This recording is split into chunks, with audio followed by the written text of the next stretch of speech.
Sungguh ini adalah pengalaman horor yang gak akan pernah bisa aku lupain sewaktu di Banda Aceh.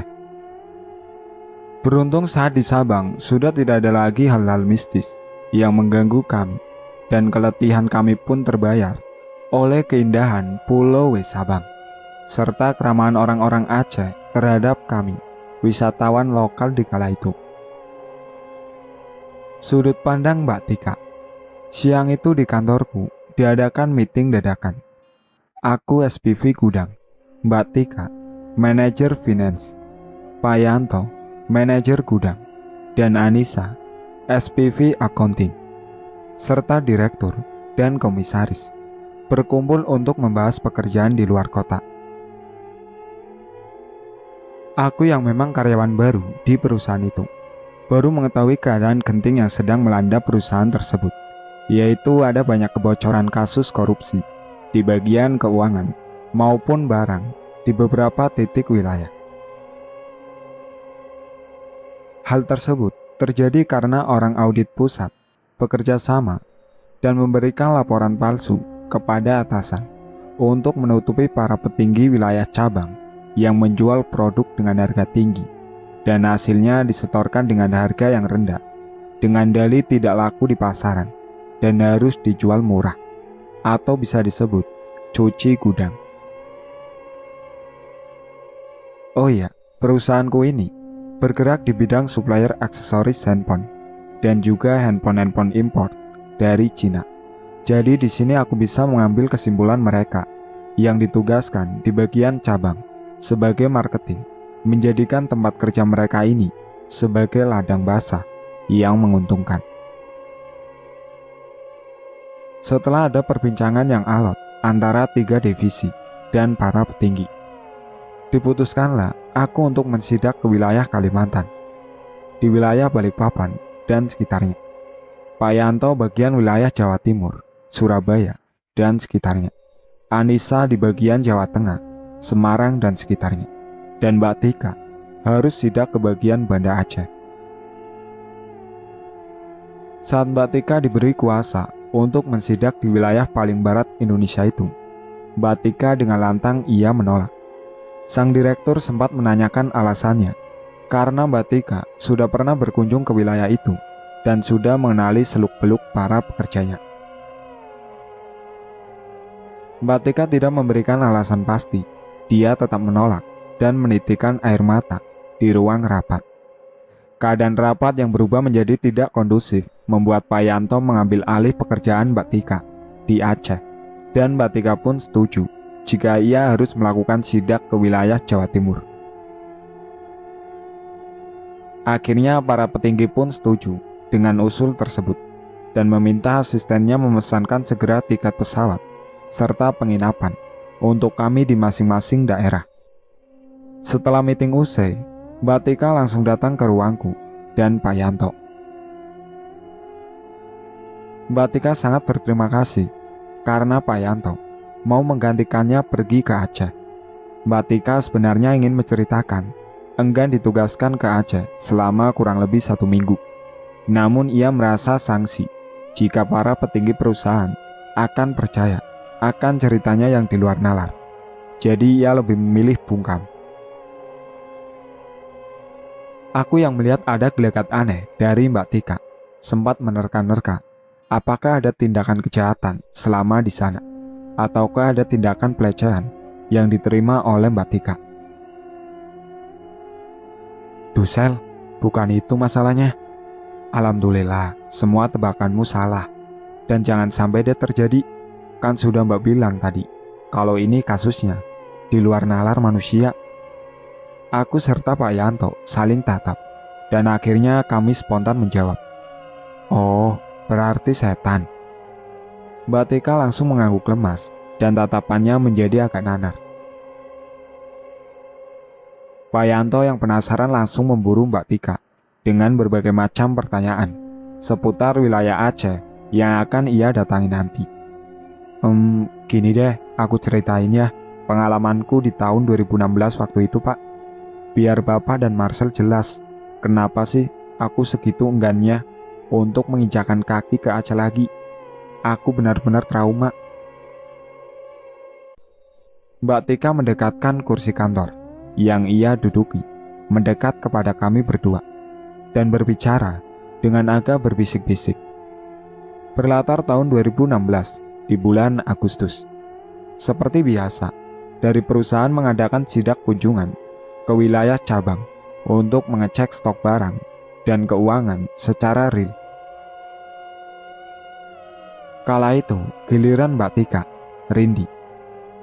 Rindi adalah anak buah Mbak Tika dan juga Ibu Vero sebagai audit untuk bertugas menyambangi kantor cabang Banda Aceh.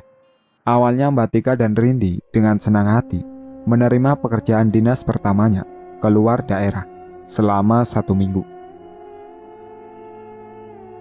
Ya mungkin ini pengalaman baru untuk Mbak Tika ke kota Aceh. Sekaligus dirinya bisa berwisata kuliner sesudah beres tugas. Ibaratkan pepatah sambil menyelam minum air. Itulah yang ada di benak Mbak Tika dan Rindi. Tetapi bukannya keadaan menyenangkan yang mereka dapatkan, melainkan mendapatkan pengalaman horor perdana. Hal tersebut dikarenakan hotel yang biasa disewa oleh perusahaan sedang full book, dan si asisten menyarankan untuk menginap di hotel yang tidak kalah bagusnya dari hotel tersebut. Di hari H keberangkatan, Mbak Tika seperti mendapatkan pertanda. Di rumah Mbak Tika, tiba-tiba foto yang tergantung di ruang tamu mendadak menjadi bergeser miring. Mbak Tika yang melihat figura foto yang bergeser itu, ia segera mengadu kepada sang ayah. "Nak, semoga di perjalananmu tidak apa-apa ya. Papa khawatir kok bisa tiba-tiba figura fotomu bergeser miring sendirinya, padahal ndak ada angin," ucap ayah Mbak Tika, disambut oleh ibu Mbak Tika yang seperti merasakan ada pertanda yang sama. "Semoga nggak ada apa-apa ya nak di jalan. Ini kamu bawa tasbih kecil ibu. Ibu biasa menguntai tasbih, bersikir ketika perasaan ibu sedang kalut, dan sebelum ibu mau tidur." Mbak Tika mengambil tasbih itu dan ia selipkan di kantong sweaternya.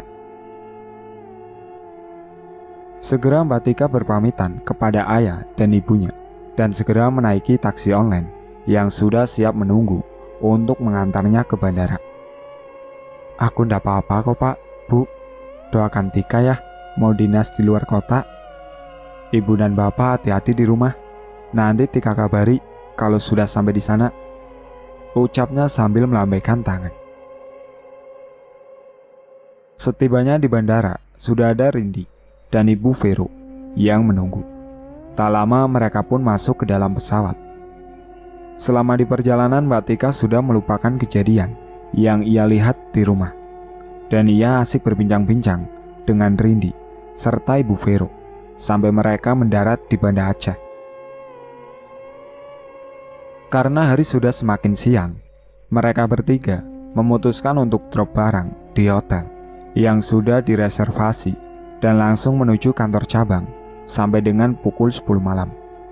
Mereka yang sudah lelah bekerja dan penatnya perjalanan seharian langsung diantar oleh supir perusahaan ke hotel untuk beristirahat.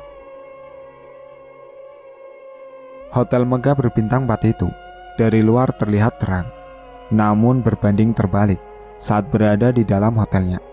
Hanya lampu redup dan meja resepsionis pun dibiarkan kosong. Saat mereka melewati koridor, tiba-tiba bulu kuduk Mbak Tika merinding, dan dari belakang telinganya ada hembusan nafas manusia. Seketika Mbak Tika menoleh ke belakang, namun tidak adanya siapa-siapa di belakang Mbak Tika. Hembusan nafas yang berat itu kini semakin jelas pula terdengar oleh Mbak Tika, dan berkali-kali ia menolehkan pandangannya ke belakang, seperti diikuti oleh seseorang tepat di belakangnya. "Kamu ini kenapa sih, Tik?" tanya Ibu Vero aneh dengan perilaku Mbak Tika sering menoleh ke belakang saat berjalan menuju kamar. "Gak apa-apa Bu, cuma kok kayak ada orang di belakang saya," jawab Mbak Tika pelan. "Sudah Bu, cuma perasaan aja kali," jawab Rindi, langsung memeluk pinggang Mbak Tika untuk menenangkan. Baru beberapa langkah kemudian, Mbak Tika mendengar suara orang yang berjalan dengan menginjak genangan air. Sontak saja Mbak Tika langsung bertanya kepada Rindi, "Rindi, apa kamu dengar suara kayak orang jalan di genangan air gitu?" Pertanyaan Mbak Tika dijawab ketus oleh Bu Vero. "Udahlah Tik, kamu istirahat, jangan banyak berhalusinasi." Sambil ia membuka pintu kamar hotel yang berseberangan dengan kamar Mbak Tika serta Rindi. Mbak Tika tidak mau banyak berkomentar lagi. Ia merasa percuma saja. Ia bercerita kepada Ibu Vero yang terkenal dingin dan ketus itu. Mbak Tika langsung merebahkan badan setelah ia masuk kamar dan Rindi masuk kamar mandi untuk bersih-bersih. Saat Mbak Tika rebahan, dari ekor matanya atau sudut mata, ia melihat seorang pria yang tidak terlihat wajahnya sedang berjongkok menghadap ke tembok membelakangi tubuh Mbak Tika. Mbak Tika langsung terenyah dan mengucak-ngucak kedua matanya, berharap yang ia lihat itu tidaklah nyata. Mbak Tika yang kaget, ia mengambil air minum di dalam tasnya dan menyalakan TV untuk mengusir rasa mencekam. Untuk beberapa saat, suasana horor perlahan mencair. Mbak Tika ingat, ia menelpon ayah ibunya untuk mengabari dirinya baik-baik saja dan sudah sampai di hotel. Dari seberang sana Mbak Tika yang asik berbincang dengan ayah ibunya diganggu oleh suara misterius yang ikut berbicara di telepon. "Tolong, tolong." Suara berat laki-laki yang membuat Mbak Tika berkali-kali terdiam di sela perbincangan. "Pak, Bu, maaf ya, mau istirahat dulu. Besok saya lanjut ya teleponnya. Lagian ini sudah malam. Bapak dan Ibu juga istirahat ya. Jangan banyak pikiran.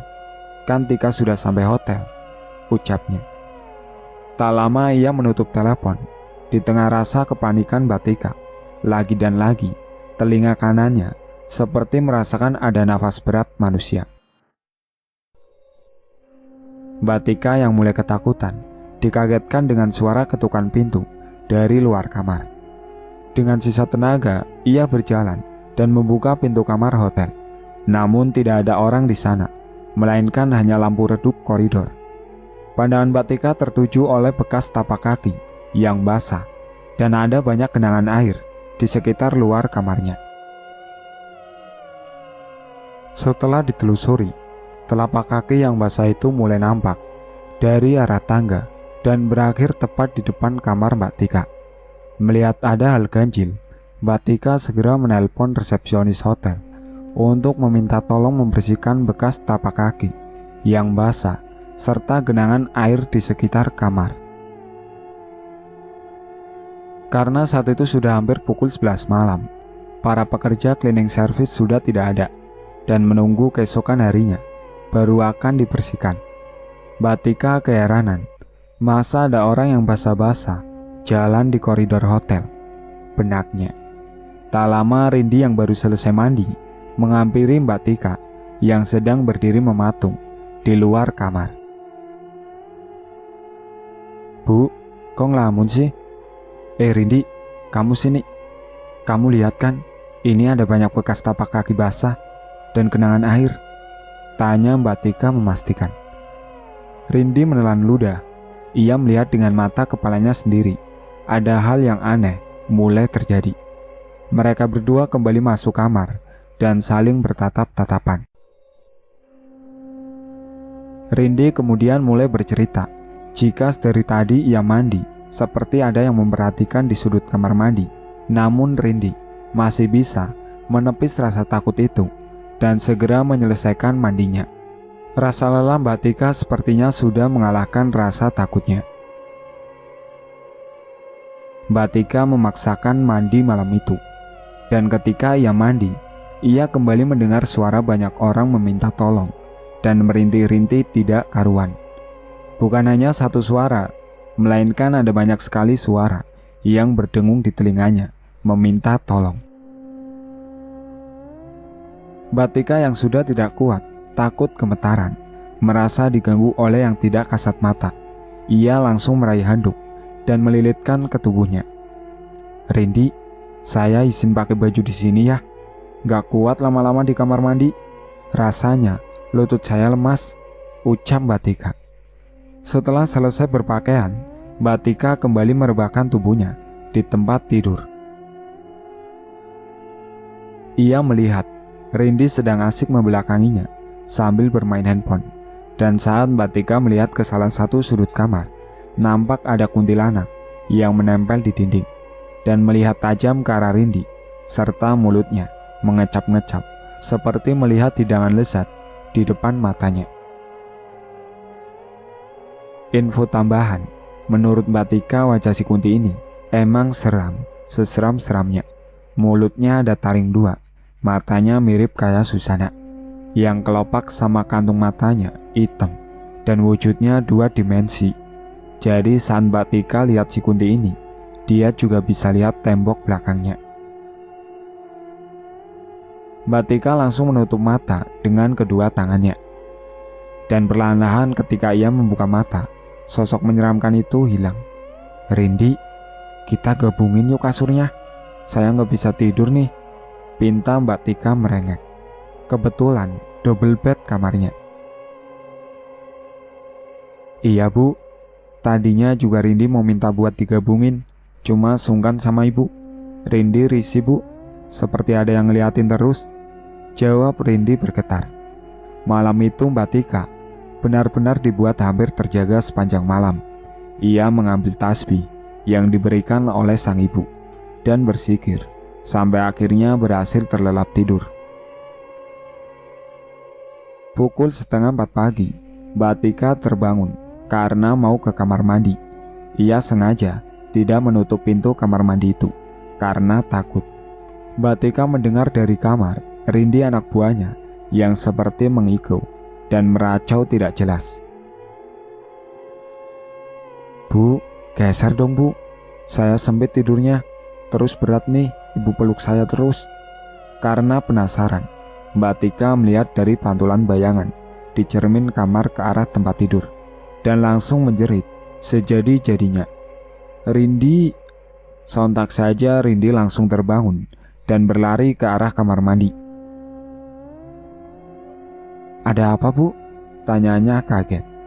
Mbak Tika hanya diam dan menyelesaikan buang hajatnya, minta ditemani oleh Rindi.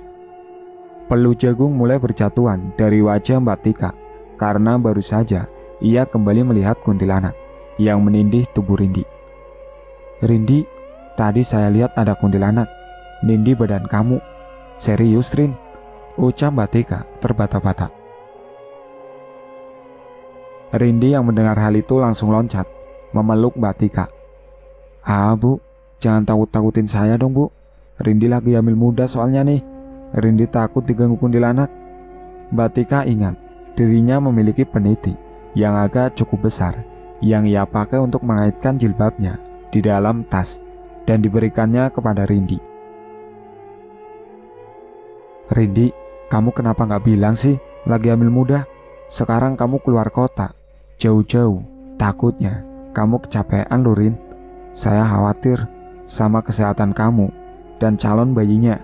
Sekarang peniti ini kamu kaitkan di baju kamu, jangan sampai terlepas.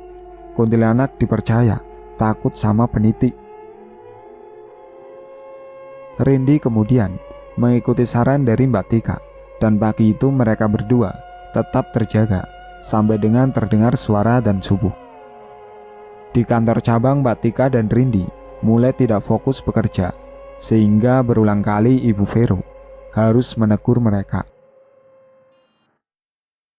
Saat beristirahat makan siang, salah satu karyawan kantor cabang berbasa-basi menanyakan di mana hotel mereka tinggal dan juga bagaimana kesan pertamanya menginjakan kaki di Banda Aceh. Ibu Vero yang terkenal dingin, ketus, dan pendiam saat itu mulai asik bercerita seperti tidak biasanya. Ia benar-benar menunjukkan antusiasnya berada di Banda Aceh, namun berbanding terbalik dengan Mbak Tika dan Rindi yang menjawab seperlunya saja dengan nada lemas. Di tengah percakapan si karyawan perempuan, sebut saja namanya Khotijah, tiba-tiba menanyakan sebuah pertanyaan kepada mereka. Kalian bermalam di hotel es itu, apa aman dan baik-baik saja? Soalnya hotel itu bisa dibilang angker loh.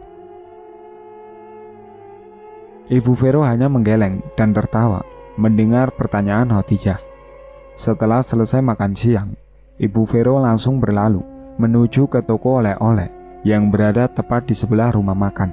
Rindi yang melihat Ibu Vero sudah berlalu, ia memburu pertanyaan kepada Khotijah. Rindi pun bercerita jika Mbak Tika dan dirinya diganggu oleh makhluk yang tak kasat mata. Khotijah mengangguk dan bercerita jika memang hotel tersebut terkenal angker karena sewaktu bencana tsunami Aceh. Beberapa mayat sempat masuk ke dalam hotel karena derasnya hantaman arus laut tsunami. Dan setelah dievakuasi, ada pun tamu hotel yang meninggal di tempat karena belum sempat menyelamatkan diri. Khotijah pun menanyakan kenapa Mbak Tika dan kawan-kawan tidak menginap saja di hotel yang biasa direservasi oleh perusahaan. Nasi sudah menjadi bubur. Mbak Tika dan Rindi pun pasrah dirinya berada di hotel itu selama 1 minggu. Setelah mereka pulang kembali ke hotel, sekitar pukul 8 malam, Rindi yang terlihat pucat kemudian meminta duduk di ruang depan hotel untuk mencari angin dan memesan secangkir susu hangat. Karena tak tega membiarkan Rindi sendirian berada di lantai 1, akhirnya Mbak Tika memutuskan untuk duduk menemani Rindi. Mbak Tika melihat sekeliling hotel terlihat lenggang dengan lampu penerangan redup. Ada semilir angin yang tiba-tiba terasa di tengkuk Mbak Tika, membuatnya merasa tidak nyaman. Mbak Tika melihat Rindi masih perlahan meminum secangkir susu hangatnya yang baru disajikan. Ia mengurungkan niatnya untuk segera ke kamar mereka di lantai 3. Di saat bersamaan, Mbak Tika jelas mendengar suara bariton yang tidak asing di telinganya. "Tika, sini Tika, sini, tolong." Entah mengapa Mbak Tika seperti terhipnotis dengan suara itu, dan perlahan ia berjalan beberapa langkah keluar hotel, mengikuti si sumber suara. Mbak Tika tertegun melihat seorang pria yang pernah ia lihat di kamar sedang jongkok dan kepalanya tertunduk membelakangi dirinya. Pria itu terlihat sangat basah kuyup dan tetesan air terlihat mengalir dari tubuhnya. Saat Mbak Tika ingin menghampiri, Rindi menepuk baunya. "Bu, kok kamu ngelamun di luar? Ayo masuk, nanti kamu kedinginan Bu. Saya juga sudah mau selesai nih minum susunya." Suara Rindi mengagetkan Mbak Tika. Saat Mbak Tika melihat kembali ke arah lelaki itu, ternyata ia sudah lenyap. Mbak Tika hatinya mulai kalut. Ia menerka siapa lelaki yang baru saja ia lihat. Apakah itu sosok korban tsunami? Namun Mbak Tika mencoba menepis perasaan yang mengganjal di hatinya dan kembali masuk hotel. Mbak Tika yang mendadak wajahnya pucat dan panas dibopong oleh Rindi menuju ke kamar hotel. Saat berjalan, Mbak Tika mendengar kata lain selain tolong. Mbak Tika menghentikan langkahnya dan menatap Rindi. "Rindi, kamu dengar gak? Ada suara lelaki barusan." Rindi menggelengkan kepalanya dan malah merengek. "Bu, jangan nakutin Rindi. Rindi takut Bu." "Ibu mah dengerin yang horor-horor aja nih." Mendengar Rindi yang sangat ketakutan, Mbak Tika mengurungkan niatnya, bercerita tentang apa yang ia lihat barusan di luar hotel. Baru saja beberapa langkah memasuki kamar, tubuh Mbak Tika terasa berat dan tiba-tiba tak sadarkan diri. Ia seperti bermimpi melihat lelaki bertubuh tegap, berkisaran umur 28 tahun, yang terus melambaikan tangannya kepadanya dan berkata, sambil meluk tubuh Mbak Tika erat. Mbak Tika yang risih karena tidak mengenal siapa lelaki itu, meronta-ronta dengan kuat, mencoba melepaskan dekapannya. Saat Mbak Tika melihat lagi ke arah laki-laki itu, lelaki tersebut wajahnya kini menjadi pucat pasi dan wajahnya bengkak membiru. Lelaki itu terus berusaha mengejar Mbak Tika, dan Mbak Tika berlari entah kemana tujuannya. Yang terpenting ia bisa kabur dari sosok menyeramkan itu. Ketika Mbak Tika berlari, kakinya tersandung sesuatu hingga ia terjatuh. Mbak Tika melihat apa yang baru saja menyandung kakinya. Ternyata di sekitar banyak kumpulan kantong jenazah dan bau busuk mulai menyeruak di hidung Mbak Tika. Mbak Tika yang sudah kalut ketakutan, ia memanjatkan doa dan meminta keselamatan kepada Sang Pencipta. Seketika itu pula Mbak Tika tersadar. Di sekelilingnya sudah ada banyak orang, Rindi, Ibu Vero, petugas resepsionis, dan 2 pekerja hotel. Rindi segera memberikan air mineral untuk menenangkan Mbak Tika yang baru tersadar. 2 orang pekerja hotel itu berkata jika Mbak Tika kerasukan oleh korban tsunami yang mencari istrinya. Kebetulan wajah Mbak Tika mirip dengan istrinya yang selama ini ia cari. Arwah penasaran itu tidak bisa kembali ke alamnya karena masih penasaran, belum mengikhlaskan kematiannya, serta rasa duka kehilangan istri yang baru dinikahinya. Tak lama, semuanya membubarkan diri, dan Ibu Vero hanya berkata ketus, "Duh, kamu ini bisa profesional gak sih? Masa keluar kotak surupan?" Mbak Tika yang sudah tidak tahan dengan sikap ketus Ibu Vero mulai membalas ucapannya dengan nada tinggi. "Ibu kenapa sih? Kok ketus banget sama saya? Apa jangan-jangan ibu ada kong kali kong ya dengan petinggi manajer cabang pusat? Heran saya sama ibu." Ucapan Mbak Tika tidak digubris oleh Bu Vero yang berlalu pergi ke kamarnya. Rindi dengan sigap memberi Mbak Tika paracetamol karena mendadak keningnya panas serta tubuhnya bergetar menggigil kedinginan. Mbak Tika bercerita jika tubuhnya merasa berat dan tak lama ia kehilangan kesadaran. Mbak Tika menyebutkan secara pasti kesurupan yang ia alami di malam itu sampai dengan menjelang adzan subuh keesokan paginya. Karena kondisi Mbak Tika yang tidak memungkinkan untuk bekerja, ia berada di hotel untuk beristirahat sendirian, dan Rindi berangkat ke kantor cabang bersama Ibu Vero dengan komando Mbak Tika melalui sambungan telepon. Keesokan harinya Mbak Tika mendapatkan telepon dari pusat jika dirinya tidak profesional bekerja saat ditugaskan keluar kota karena absen. Mbak Tika yang merasa bersalah semampunya ia menguatkan diri bekerja ke kantor cabang walaupun dengan kondisi yang lemah. Yang membuat Mbak Tika merasa trauma adalah selama 1 minggu berturut-turut ia selalu dimimpikan oleh hal yang menyeramkan dan si lelaki misterius itu. Tidak hanya mimpi, namun Mbak Tika juga mengalami kesurupan selama 5 hari berturut-turut sampai dengan ia menyelesaikan tugas keluar kotanya. Setelah ia pulang kondisinya mendadak drop sehingga harus dibawa ke rumah sakit. Dokter mendiagnosis jika Mbak Tika terkena tifus. Rindi sendiri masih bekerja di perusahaan sampai dengan 7 bulan kemudian, dan akhirnya Mbak Rindi keluar karena ingin fokus pasca lahiran anak pertamanya. Untuk Ibu Vero sendiri masih tetap bekerja di perusahaan itu sampai dengan akhir 2018. Beliau ini tiba-tiba mendadak keluar setelah tercium ada banyak kebocoran korupsi.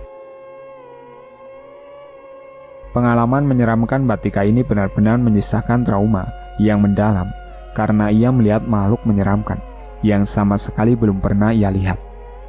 Dan juga sampai kesurupan berkali-kali hingga puncaknya Mbak Tika harus dirawat di rumah sakit karena keadaan drop.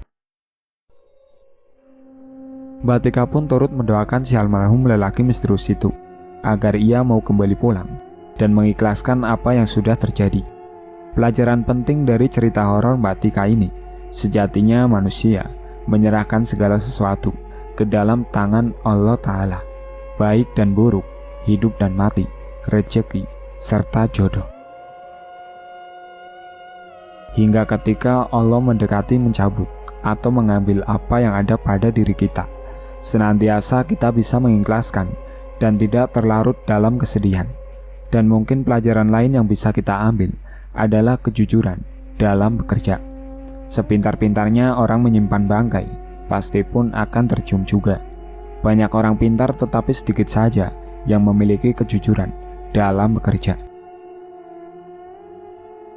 Itulah akhir cerita dari Hotel Angker di Aceh. Sekian dari saya. Wassalamualaikum warahmatullahi wabarakatuh.